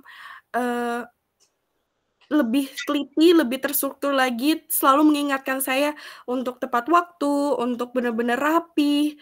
Kalau yang C juga sama, karena menurut saya anaknya agak kaku gitu, jadi ini yang buat saya tuh bangun hubungan tuh lebih baik, lebih komunikatif, seperti itu. Saya juga susah untuk bekerja sama dengan orang yang berkuadran D, tapi saya tetap pengen, karena apa-apa tuh butuh yang namanya bukti, butuh yang namanya ketelitian banget untuk jadi kita dalam sebuah ide. Nur Afifah, yang kita itu nyaman kalau orangnya sama sama kita. Ah, iya, Mem. Jangan salah, orang yang berkarakteristik sama cenderung mengelompok. Jadi kalau kamu di kuadran AB misalnya, kamu tuh akan nyaman di kuadran AB, tapi kita, kalau kita mau berkembang, kan itu tadi, kita nggak bisa hanya berada pada orang yang sama dengan kita. Iya, Mem. Harus berani nembus. Kan kalau orang di kuadran A itu kan agak rewel ya, karena dia kritis. Kalau ngomong tuh kita nggak boleh sembarangan tuh sama dia tuh. Harus ada data, fakta, ya kan? Nah, tapi kalau orang yang di kuadran C kan berbeda. Kuadran C itu sosial. Pikirin apa yang dirasakan orang lain, dia pikirin itu kalau di kuadran C. Kan beda kan? Iya, betul, Mem. Nah, tapi kamu akan berasa nyaman kalau kamu sama-sama di kuadran C. Itu kamu nyaman kalau berkawan. Iya. Tapi kalau untuk membangun tim, harus yang kita kurang, yang kita gabungin sama kita, ya kan? Betul, Mem. Nah, nanti di dunia kerja kan kita dikejar sama hasil. Oke, lanjut, Nur Afifah. Iya, seperti itu, Mem. Saya tidak cocok, dan cocoknya mungkin saya bisa belajar untuk lebih baik lagi ya, Mem, untuk ke depan. Terima kasih. Oke, terima kasih Nur Afifah. Stop sharing, please. Iya, sebentar, Mem. Selanjutnya itu Tiara, saya bantu juga, Mem. Iya, monggo. Terima kasih Nur Afifah sudah memperlancar kelas kita. Tiara? Iya, Mem. Silahkan, Tiara.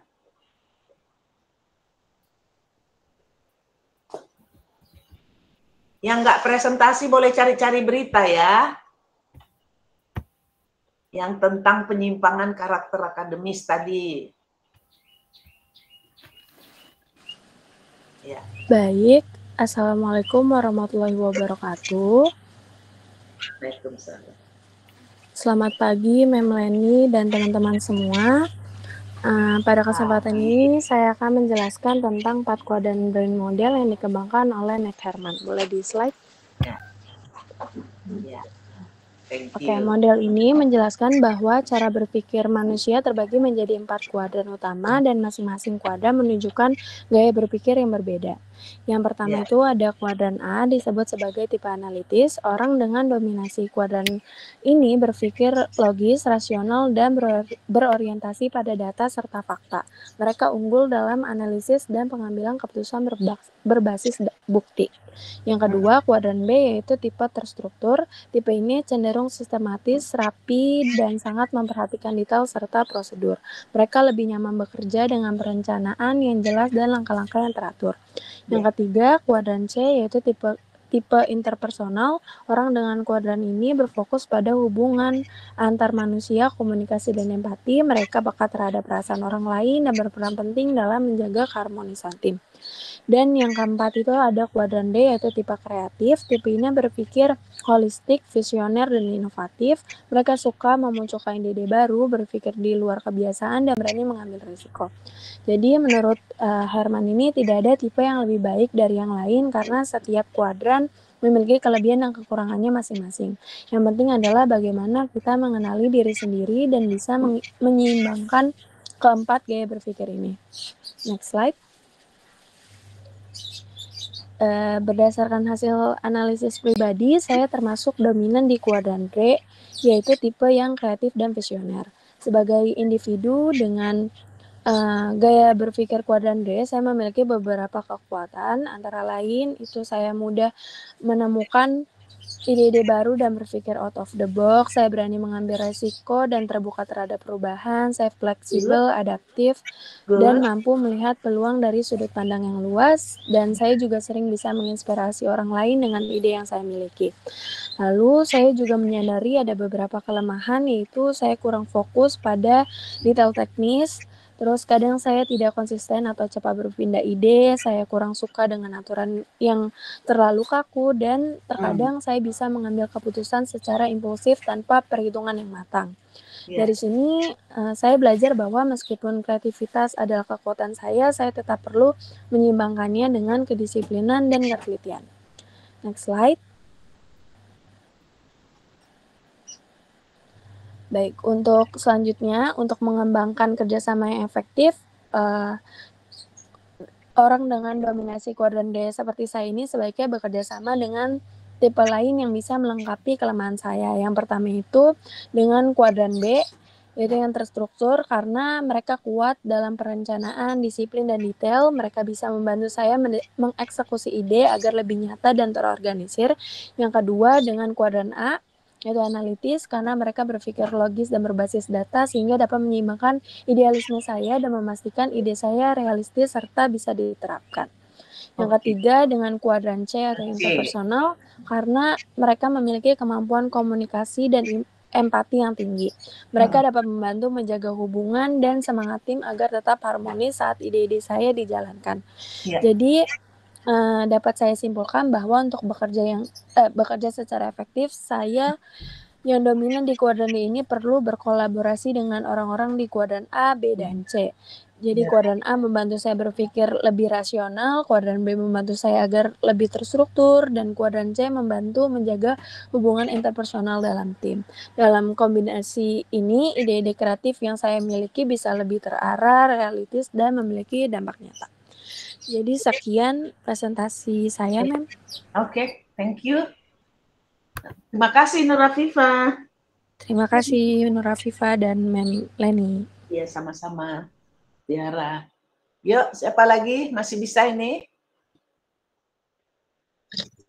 Selanjutnya saya, Mem. Cindy, silahkan Cindy. Iya, baik, Mem.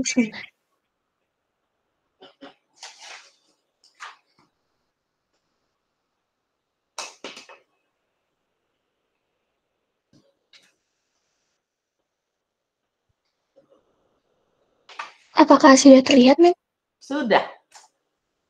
Baik. Sudah. Baik, selamat pagi.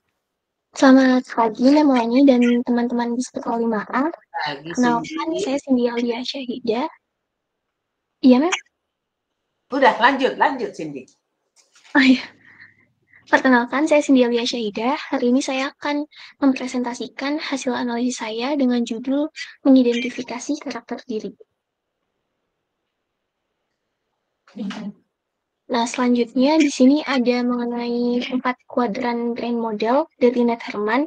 Jadi model 4 kuadran otak Herman itu merupakan hasil penggabungan konsep left brain dan right brain dengan model twin brain, sehingga muncul gambaran bukan hanya 2 bagian otak yang dominan, melainkan 4 klaster dengan cara berpikir yang berbeda. Dan model ini itu bersifatnya metaforis, bukan fisiologis, sehingga lebih mudah digunakan untuk memahami preferensi belajar dan berpikir seseorang. Untuk kuadran A itu menggambarkan kecenderungan berpikir logis, analitis, dan berbasis data. Kuadran B itu menekankan perencanaan, keteraturan, serta prosedur yang sistematis. Untuk kuadran C itu lebih ke empati, komunikatif, dan hubungan interpersonal. Sementara untuk kuadran D, fokusnya lebih ke imajinasi, inovasi, dan sintesis gagasan.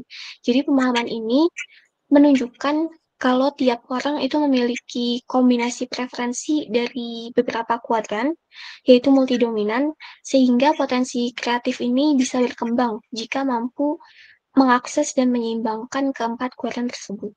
Ya. Selanjutnya, untuk analisis saya sendiri, jadi berdasarkan 4 kuadran brain model, otak manusia ini kan tadi dibagi jadi 4, ada A, logis, dan analitis, B, teratur, dan subsistem, terus dan lain sebagainya. Nah, kalau saya itu lihat dari analisis tersebut, saya lebih dominan di kuadran B dan C, dan ada sedikit di kuadran D. Artinya saya itu orang yang suka keteraturan, terus juga punya sistem kerja yang rapi, dan lebih suka punya target yang jelas. Nah, misalnya itu saya terbiasa untuk menetapkan target harian supaya tetap disiplin dan terorganisir. Misalnya dalam hal tugasnya lagi banyak, itu saya netapin kalau 1 hari itu ada 1 tugas yang selesai. Nah, selain itu saya juga punya kecenderungan kuat di kuadran C, jadi saya lebih nyaman dalam hal menulis, menyusun naskah, atau menyampaikan pesan lewat kata-kata. Saya ini biasanya merasa bisa menjelaskan ide dengan cara yang runtut dan mudah dipahami. Nah, jadi kalau disimpulkan, kekuatan saya ada di perencanaan dan komunikasi tertulis, tapi saya juga perlu untuk mengembangkan sisi kreatif saya supaya lebih fleksibel dan dalam berpikir. Ya. Nah, di sisi lain, saya juga mempunyai kekuatan di kuadran C, seperti yang saya bilang tadi. Artinya itu saya orang yang suka berinteraksi dan membangun hubungan dengan orang lain.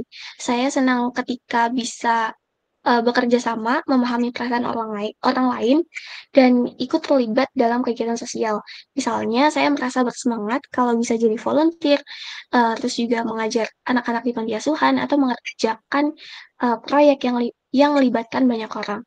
Jadi, kegiatan ini tuh memberi saya energi positif karena saya merasa kontribusi saya itu bermanfaat untuk orang lain.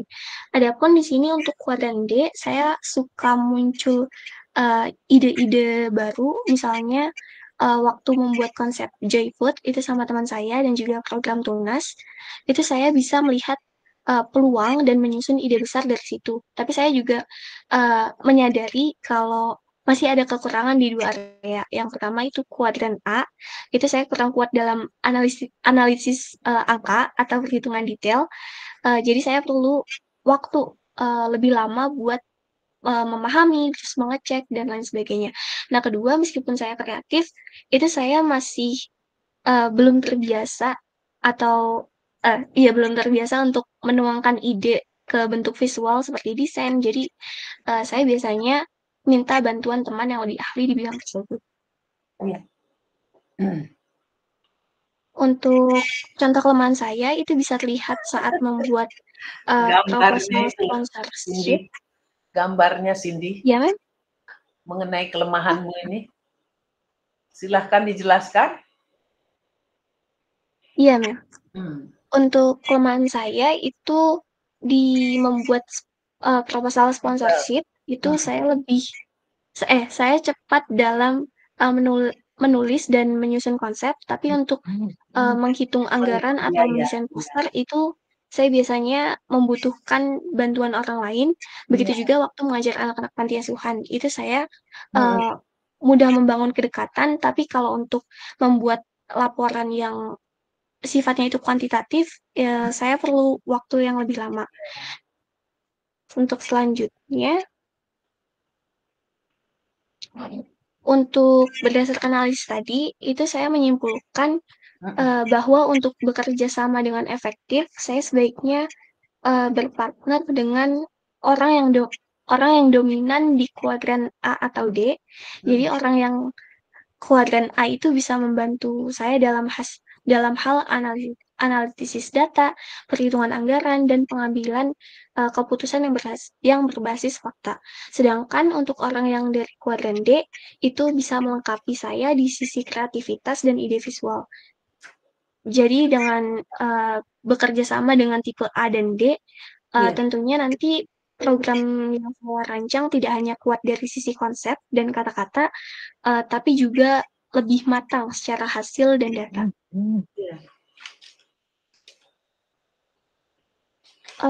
Orang dengan kuadran D ini tentunya, ini untuk lebih detailnya, kalau orang dengan kuadran D itu bisa membantu saya dalam hal visualisasi dan inovasi. Kadang saya punya ide yang kreatif yang belum sempat diwujudkan, dan lewat kerjasama dengan orang dari kuadran D, ide itu tuh bisa dikembangkan jadi sesuatu yang lebih menarik dan visual.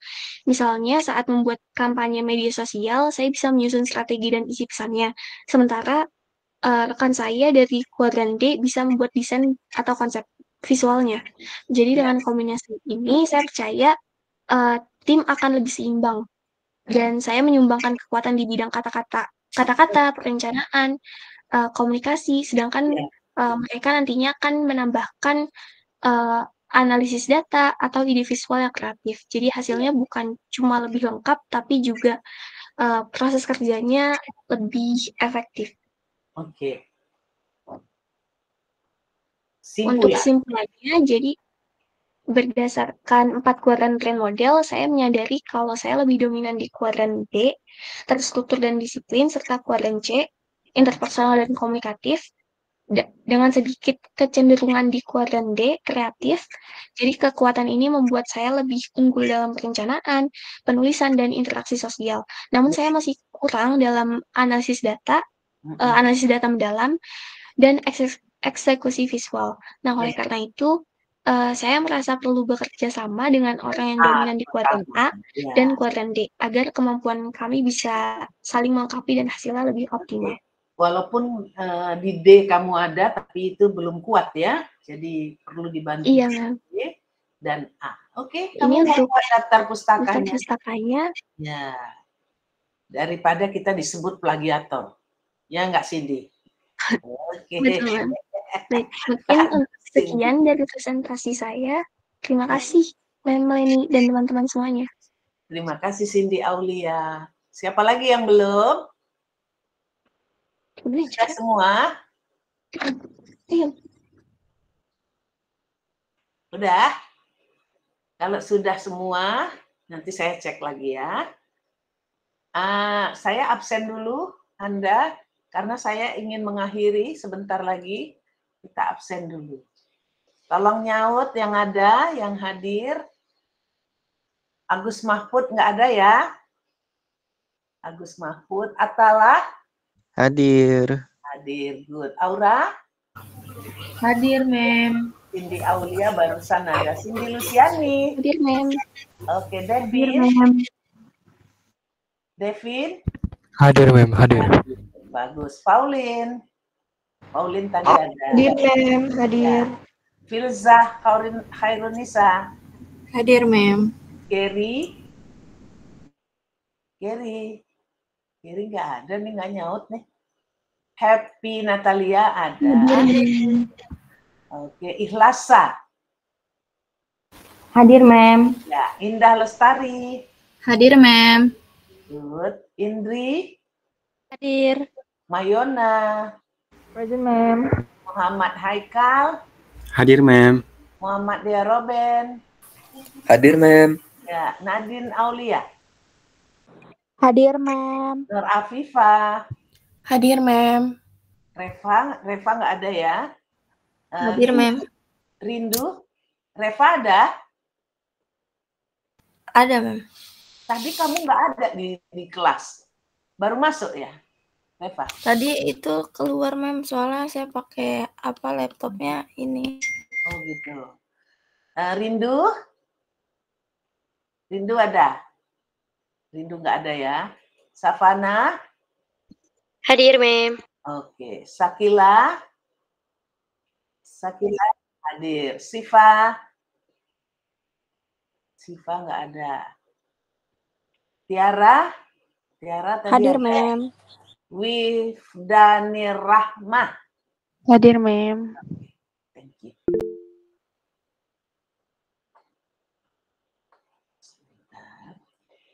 Mem. Ya. Maaf, aku hadir. Aku tadi lagi nyari jaringan, Mem. Aku lagi di luar soalnya. Siapa? Gary hadir, Mem. Gary. Mem, Syifa juga. Siapa satu lagi? Syifa Salsabila lagi keluar sebentar, ada yang manggil. Oh. Syifa hadir. Syifa. Iya. Nah ya, jadi yang nggak ada Rindu, Agus Mahfud.